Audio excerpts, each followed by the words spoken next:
bagaimana memberikan pengertian dan pemahaman sekaligus motivasi kepada diri kita ataupun anak-anak kita agar tidak pernah putus dalam berdoa dan tidak pernah berputus asa meminta kepada Allah. Nah, yang pertama harus Anda tanamkan dalam diri Anda tentang sifat Allah Subhanahu wa Ta'ala. Allah memiliki nama Ar-Rahman dan Ar-Rahim. Yang menurut sebagian ulama, Ar-Rahman itu maknanya adalah alladzi idza su'ila a'ta. Ar-Rahman itu maknanya adalah yaitu zat yang apabila diminta dia memberi. Sedangkan Ar-Rahim yang menurut definisi sebagian ulama maknanya adalah alladzi idza lam yus'al yaghdab, yaitu zat yang apabila kita tidak meminta kepadanya, kita mengandalkan diri kita, maka dia murka. Maka Allah harus dibedakan dengan manusia. Manusia itu kalau kita gremeng, merengek. Ya, manusia itu kalau kita merengek, kita rengek terus. Ayo po, utang ono duit aku. Misalnya, ayo po, gak ono duit aku gitu. Kita rengek terus. Sumpah gak? Anda digituin sama orang sumpah gak? Sumpah. Iya, anak kecil misalnya minta permen, sumpah. Tapi berbeda dengan Allah. Allah justru cinta kepada seorang hamba yang terus merengek kepada Allah Subhanahu wa Ta'ala, menunjukkan dia itu sangat butuh kepada Allah. Itu yang dicintai sama Allah. Bukan terus yang sombong, ya Allah, aku meminta kepadamu rizki, tapi kalau kau nggak beri, ya sudah, terserah kamu. Nggak boleh kayak gitu, sombong. Ya, maka tunjukkan bahwa kita ini fakir, butuh kepada Allah Subhanahu wa Ta'ala. Itu yang pertama. Tanamkan seperti itu dalam diri kita. Kemudian yang kedua, hilangkan pemikiran Allah itu hanya mengabulkan doa orang-orang yang taat saja, yang ustadz saja, yang ulama saja. Adapun orang-orang biasa seperti kita yang berlumuran dosa, Allah nggak mengabulkan doa kita. Enggak. Ini perspektif yang salah. Bahkan bisa sampai menjerumuskan seseorang kepada perbuatan syirik. Anda tahu nggak kenapa orang-orang yang sering nyungsep di kuburan? Tahu nyungsep di kuburan? Nyembah kepada wali-wali yang keramat itu. Oh, kenapa? Apa alasan mereka? Alasan mereka menjadikan wali-wali itu sebagai tempat berdoa karena menurut mereka, Ustaz, kalau saya berdoa langsung kepada Allah nggak dikabulkan. Saya ini hamba yang berlumuran dosa, nggak pantas saya menghadap Allah, maka saya titip doanya kepada wali. Mereka ini kan orang-orang suci, jadi mereka akan menyampaikan doa saya, hajat saya kepada Allah Subhanahu wa Ta'ala. Ibarat kita ini rakyat jelata, pengen ketemu presiden, bisa langsung? Harus melalui apa? Ajudannya, katanya gitu. Jadi Allah disamakan sama presiden, enggak? Ini keliru. Allah Subhanahu wa Ta'ala mengatakan, ud'uni astajib lakum, berdoalah langsung kepadaku, aku akan kabulkan. Wa idza sa'alaka ibadi anni fa inni qarib ujibu da'watad da'i idza da'an. Dan maka tanamkan dalam diri kita, meskipun kita berlumuran dosa, namun kalau kita ikhlas berdoa kepada Allah Subhanahu wa Ta'ala, Allah akan kabulkan. Contoh misalnya, tahu anaknya Abu Jahal. Ada yang tahu siapa namanya anaknya Abu Jahal? Masuk Islam itu nanti. Tapi sebelum masuk Islam dia 11-12 sama bapaknya. Kurang lebih sama bapaknya. Ada yang tahu namanya? Ikrimah bin Abi Jahal.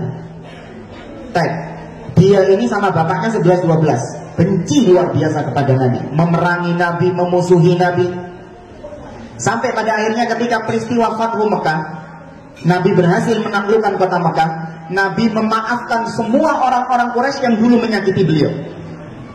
Dimaafkan semua. Idhabu fa antumut tulaqa. kalian pergi, kalian bebas, dimaafkan oleh Nabi SAW. Kecuali beberapa orang yang tidak dimaafkan oleh Nabi. Nabi memerintahkan para sahabat untuk mengejar orang-orang tersebut dan membunuh mereka, karena nggak dimaafkan sama Nabi. Nah, di antara yang jadi DPO adalah Ikrimah bin Abi Jahal. Ikrimahnya kabur, naik kapal ke laut. Ini musyrik ya, nyembah berhala. Ketika naik kapal diombang-ambingkan di atas lautan, bingung dia. Kemudian sang nahkoda kapal, dia sama banyak orangnya. Sang nahkoda kapal mengatakan, akhlisud du'a alillah, fa inna alihatakum la tanfa'ukumul yawm. Kalian sekarang, ini lagi ombak besar ini. Kata sang nahkoda, kalian ikhlaskan doa kalian untuk Allah, karena berhala-berhala kalian gak ada gunanya sekarang ini. Ikrimah bin Abi Jahal berdoa kepada Allah. Dia mengatakan, Allahumma inna jaitani min hada ataitu Muhammadan wala ad'u yadaya ala yadihi wala wa'aifu annahu afuwun karim.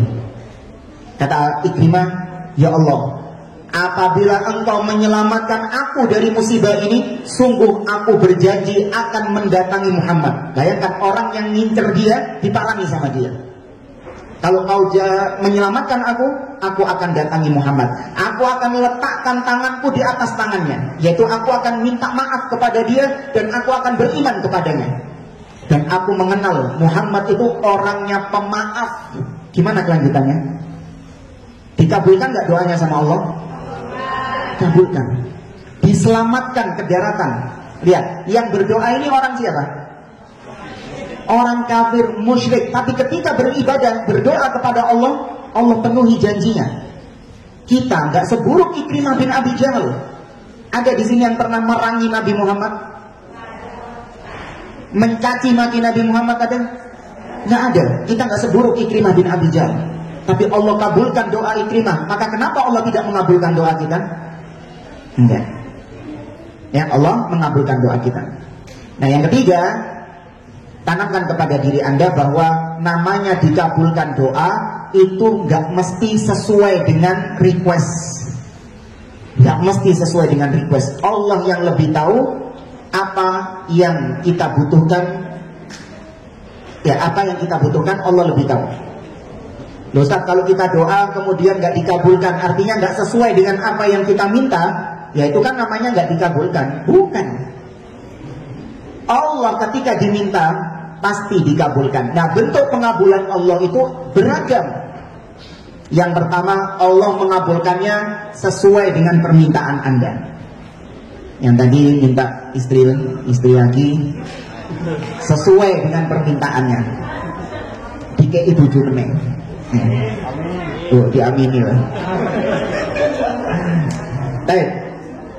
Yang kedua, Allah Subhanahu wa taala mengabulkan dengan cara Allah menghindarkan kita dari musibah yang sepadan dengan doa yang kita panjatkan. Contoh sederhana, Anda minta mobil, nggak dikasih mobil sama Allah, tapi Anda diselamatkan dari kecelakaan mobil. Itu dari doa kita, dari doa Anda. Kita kadang nggak tahu ketika kita diselamatkan dari kecelakaan, kita nggak sadar kalau itu ternyata bentuk pengabulan Allah terhadap doa kita. Yang ketiga, ditunda sama Allah. Doanya dikabulkan, tapi nggak sekarang. Nanti Allah yang tahu kapan waktunya untuk dikabulkan. Iya dong. Kita dulu masih SD berdoa minta diberi mobil sport. Masuk dikei langsung. Terus sampai tak kayak budaya sekolah SD numpak mobil sport gitu. Baik. Dan yang terakhir, bentuk pengabulan Allah terhadap doa kita adalah nanti berupa pahala di akhirat. Di dunia nggak dikabulkan, tapi nanti di akhirat dijadikan pahala oleh Allah Subhanahu wa taala. Jadi intinya, antum doa, Anda berdoa, rugi atau enggak? Enggak rugi. Sudah berdoa saja. Minta kepada Allah, tunjukkan Anda ini fakir kepada Allah Subhanahu wa taala. Itu mungkin wallahu a'lam.